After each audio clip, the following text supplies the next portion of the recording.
What's going on, guys? The Comics Kid 2099 here to examine X-Men issue 121. This issue is by Chris Claremont, John Byrne, Terry Austin, Diana Albers, Glynis Wein, and edited by Roger Stern with Jim Shooter as the editor-in-chief. This issue, if I'm being honest, is a little bit of a letdown from the previous issue. In the previous issue, the Prime Minister tells Vindicator, you and Alpha Flight are going to bring Wolverine back to us. It doesn't matter that he does not want to work for us anymore. We spent too much money on him.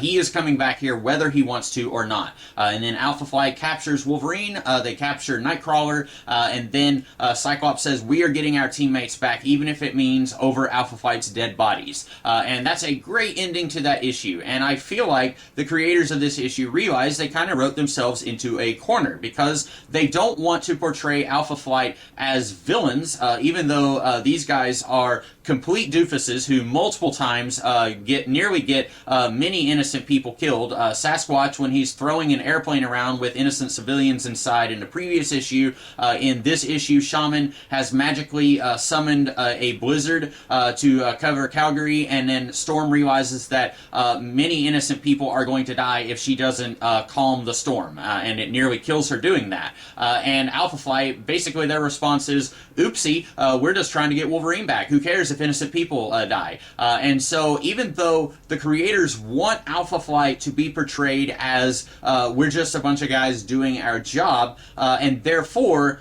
the issue can't have them outright lose. If this was the Brotherhood of Mutants, then they would be more soundly defeated by the X-Men. But since these guys are supposed to be heroes, despite their actions telling us otherwise, they can't outright lose to the X-Men.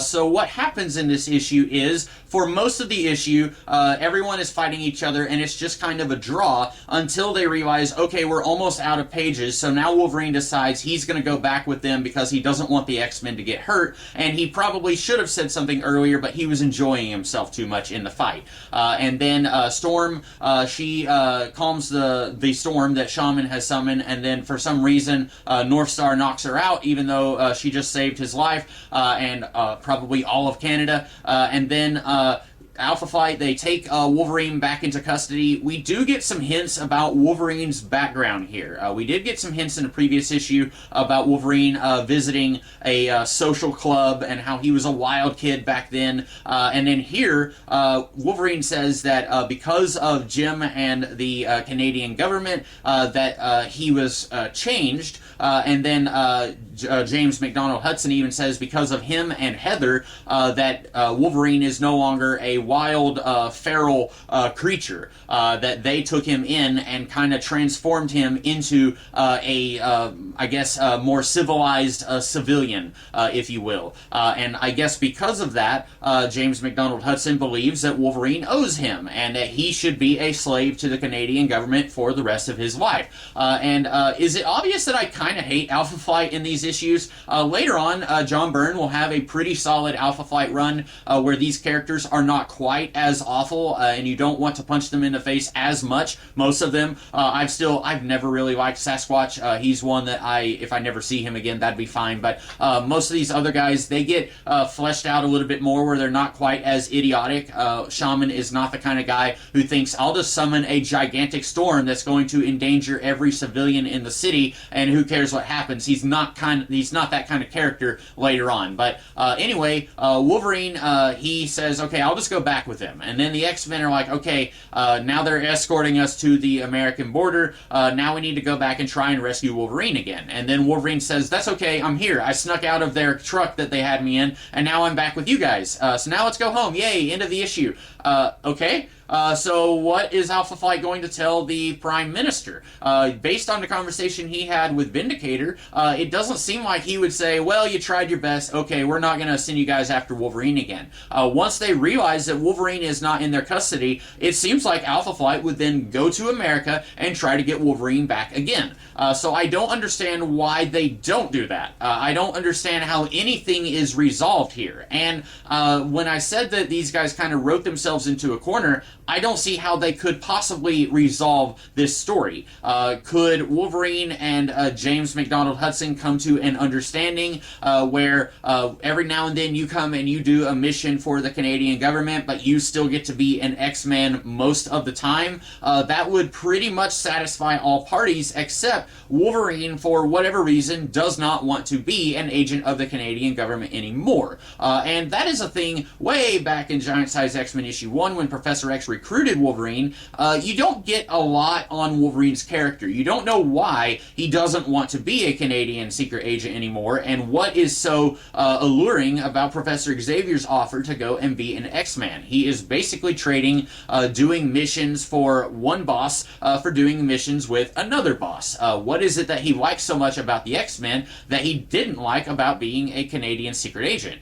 He tells Vindicator, I'm free now, but are you? You're an X-Men. You're doing the same type of work that you were doing when you were sent to fight the Hulk. So I don't really know what it is that Wolverine didn't like whenever he resigned and why he wants to stick with the X-Men. Of course, the answer is he has formed a friendship with the X-Men. Cyclops has never gotten along with Wolverine, but multiple times here he says, Wolverine is our friend. We are going to save him. He is one of us. We're not going to let the Canadian government just kidnap him. And then Wolverine even says, I don't want my friends to get hurt by Alpha Flight. So he has formed a bond with these guys. There is, this is a different Wolverine than what we had in X-Men issue 95, for example. But that doesn't explain why Wolverine wanted to leave the Canadian government in Giant Size X-Men issue 1, other than Len Wein had created or co-created Wolverine back in that one issue of the Hulk, and he was working on Giant Size X-Men issue 1, and he wanted a character that he had created to be part of the X-Men. But in story, I have no idea what's any different from the X-Men than the Canadian government. And so this issue just kind of ends in a fizzle. We do get some visually interesting characters with Alpha Flight, and then later on when they get their own series, we will get some more characters that are kind of big, long-running characters in the Marvel Universe. And I believe I read somewhere that John Byrne said he didn't really care about Alpha Flight. He took the job to do the series probably because he didn't want anyone else coming in and messing up the characters he had co-created. But I think I remember reading somewhere that he said he never really felt very highly about these characters, and if he had known that they were going to be actual characters and not just a one-off adversary of the X-Men, that he would have had more diversity here, because other than Shaman, it's a whole bunch of white people, according to Byrne, and he felt like in Canada there is a sizable portion of Native Canadians, descendants of the natives of this continent, and he feels like there should have been more representation of that in this team, and he probably would have done that if he had known that Alpha Flight was eventually going to get their own series. And so John Byrne has said he didn't really care about Alpha Flight. It was just a job for him, which is kind of disappointing because I liked most of what he was doing with Alpha Flight, but that is about the last that we will see of them for a while. We will see them again in another, 20 or so issues, but for now, that's it with Alpha Flight. I don't know what next issue is. It is titled Cry for the Children. I do not remember what is in store for us for next issue, but that is about it for this issue. So in the meantime, let's consider this one Examine.